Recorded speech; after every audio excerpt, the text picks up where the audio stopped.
सोचिए, रोम, साल है 1960। ओलंपिक गेम्स का 400 मीटर फाइनल। स्टेडियम खचाखच भरा है, हजारों आंखें सब की सब ट्रैक पर टिकी हैं। और वहां दुनिया के सबसे तेज धावकों को पीछे छोड़ता हुआ एक भारतीय एथलीट आगे बढ़ रहा है। इतिहास बस बनने ही वाला था, बस कुछ ही कदम दूर।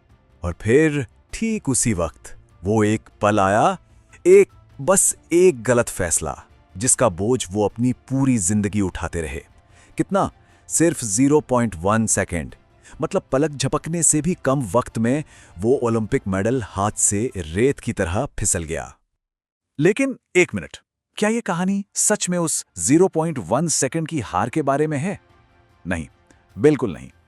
असल कहानी तो उस दौड़ की है जो इस रेस से बहुत बहुत पहले शुरू हुई थी। ये कहानी उस इंसान की है जिसने पहले जमीन पर पैर जमाना सीखा और फिर आसमान में उड़ना। तो इस कहानी को समझने के लिए हमें थोड़ा वक्त में पीछे चलना होगा। चलिए चलते हैं साल 1947 में। बंटवारे की आग, पूरा हिंदुस्तान उस आग में जल रहा था और मिल्खा सिंह का बचपन वो भी उन्हीं लपटों में घिरा हुआ था। जरा सोच कर देखिए, हर तरफ बस चीखें, आग और नफरत का धुआं। उसी कत्लेआम के बीच उनके पिता गिर रहे थे और गिरते गिरते उनके मुंह से अपने बेटे के लिए सिर्फ एक ही आवाज निकली, भाग मिल्खा, भाग। उस एक रात में उस छोटे से लड़के ने अपनी आंखों के सामने अपना सब कुछ, अपना पूरा परिवार खो दिया। वो लड़का अब अनाथ था। वो भाग तो रहा था, लेकिन इस बार ये कोई रेस नहीं थी। वो अपनी जिंदगी बचाने के लिए भाग रहा था। दिल्ली के रिफ्यूजी कैंप, सड़कों पर सोना, बिना टिकट ट्रेन में सफर करने पर जेल और पेट की आग बुझाने के लिए चोरी तक करनी पड़ी। सोचिए, ये थी मिल्खा सिंह की नई दुनिया। लेकिन कहते हैं ना, किस्मत को कुछ और ही मंजूर था। एक उम्मीद की किरण दिखी, इंडियन आर्मी। पर यह आसान नहीं था। 3 बार रिजेक्ट हुए, लेकिन मिल्खा ने हार नहीं मानी और चौथी कोशिश में वो आखिरकार फौज का हिस्सा बन ही गए। और बस यहीं से उनकी तकदीर ने पलटी मारी। 500 जवानों की एक रेस हुई जिसमें वो 6ठे नंबर पर आए। बस एक कोच की पारखी नजर ने उस भीड़ में छिपे हीरे को पहचान लिया था।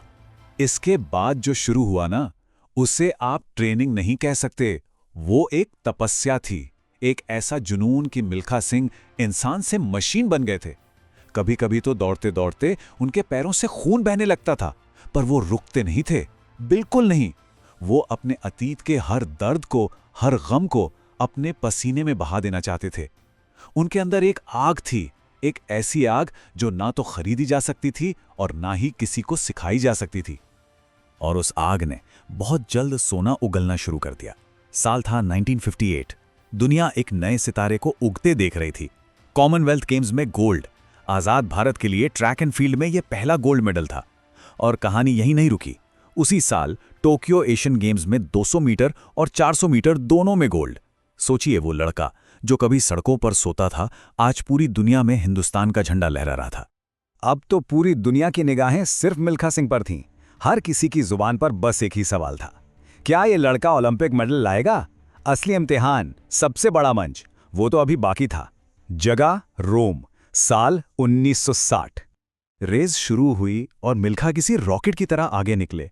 250 मीटर तक वो बाकी सबसे आगे थे, इतिहास रचने से बस कुछ ही सेकंड दूर। और तभी बस एक पल के लिए, सिर्फ एक पल के लिए उनके दिमाग में एक ख्याल आया, एक शक। कहीं मैं जरूरत से ज्यादा तेज तो नहीं भाग रहा? क्या मैं रेस खत्म कर भी पाऊंगा? बस वो एक पल का सोचना और एक बार पीछे मुड़कर देखना, और वहीं सब कुछ बदल गया। बस उतनी ही देर में 3 धावक बिजली की रफ्तार से उनसे आगे निकल गए। जब तक मिल्खा दोबारा संभलते, तब तक रेस खत्म हो चुकी थी। वो चौथे नंबर पर आए। मेडल और उनके बीच का फासला कितना था? सिर्फ 0.1 सेकेंड। सालों बाद उन्होंने खुद कहा था, वो मेरी जिंदगी की सबसे बड़ी गलती थी। पीछे मुड़कर देखना एक एथलीट की आदत नहीं होती। अब देखिए, रोम की ये हार मिल्खा के करियर का अंत भी हो सकती थी। बड़े बड़े एथलीट ऐसी हार के बाद टूट जाते हैं, लेकिन मिल्खा, वो किसी और ही मिट्टी के बने थे। बल्कि यहां से तो उनकी कहानी का सबसे यादगार चैप्टर शुरू हुआ। वो चैप्टर जिसने उन्हें मिल्खा सिंह से द फ्लाइंग सिख बनाया। और ये कहानी कहाँ लिखी गई? पाकिस्तान में। हाँ, तो हुआ ये कि 1960 में ही उन्हें पाकिस्तान में दौड़ने का एक इनविटेशन मिला। मिल्खा ने साफ साफ मना कर दिया। सोचिए भी कैसे, वो उस जमीन पर वापस कैसे कदम रखते जहां उन्होंने अपने परिवार को खोया था। वो जख्म अभी भी ताज़ा थे। लेकिन तब के प्राइम मिनिस्टर पंडित जवाहरलाल नेहरू ने उन्हें समझाया और मिल्खा ने देश के लिए अपने पर्सनल दर्द को पीछे रखने का फैसला किया। वो लाहौर गए। सामने थे पाकिस्तान के सबसे तेज धावक अब्दुल खालिक, और मिल्खा ने उन्हें इतनी बुरी तरह हराया कि पूरा स्टेडियम बस देखता रह गया। रेस के बाद पाकिस्तान के प्रेसिडेंट जनरल अयूब खान खुद उनके पास आए और कहा, मिल्खा, आज तुम दौड़े नहीं, तुम उड़े हो, और आज से दुनिया तुम्हें द फ्लाइंग सिख के नाम से जानेगी। बस एक पल के लिए इस लम्हे के बारे में सोचिए। 1947 में जिस जमीन से वो अपनी जान बचाकर भागे थे, 1960 में उसी जमीन पर उन्हें सबसे बड़ा सम्मान मिल रहा था। जिस मुल्क ने कभी उनसे उनका सब कुछ छीन लिया था, आज वही मुल्क उन्हें एक नई पहचान, एक नया नाम दे रहा था। वक्त के साथ मिल्खा सिंह ने ट्रैक पर दौड़ना तो छोड़ दिया, लेकिन उनकी कहानी ने दौड़ना कभी बंद नहीं किया। उनकी लेगेसी, उनकी विरासत आज भी हम सबके बीच दौड़ रही है। देखिए, एक एथलीट के तौर पर रिटायर होने के बाद भी वो रुके नहीं। उन्होंने आने वाली पीढ़ियों को तैयार करने का काम किया। अपनी किताब, अपनी फिल्म भाग मिल्खा भाग के जरिए उन्होंने करोड़ों लोगों के दिलों में उम्मीद की एक आग जलाई। और पता है, वो आग आज भी जल रही है।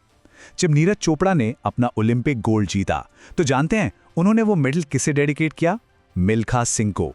तो जिंदगी में कभी भी ऐसा लगे ना कि बस जरा सा चूक गए, एक नंबर से, एक इंटरव्यू से या किसी एक मौके से, तो मिल्खा सिंह की ये कहानी जरूर याद कर लेना। उनकी जिंदगी हमें क्या सिखाती है? यही कि असल हार गिरने में नहीं है, असल हार तो गिरकर दोबारा न उठने में है। हार तब नहीं होती जब आप हारते हैं, हार तब होती है जब आप कोशिश करना ही छोड़ देते हैं। उनके पिता के वो आखिरी शब्द, भाग मिल्खा भाग, ये सिर्फ जान बचाने के लिए एक आवाज नहीं थी, नहीं, ये तो जिंदगी का एक फलसफा था, एक फिलॉसफी कि हालात चाहे कितने भी बुरे क्यों ना हो जाएं, बस रुकना नहीं है, दौड़ते रहना है। भाग मिल्खा भाग।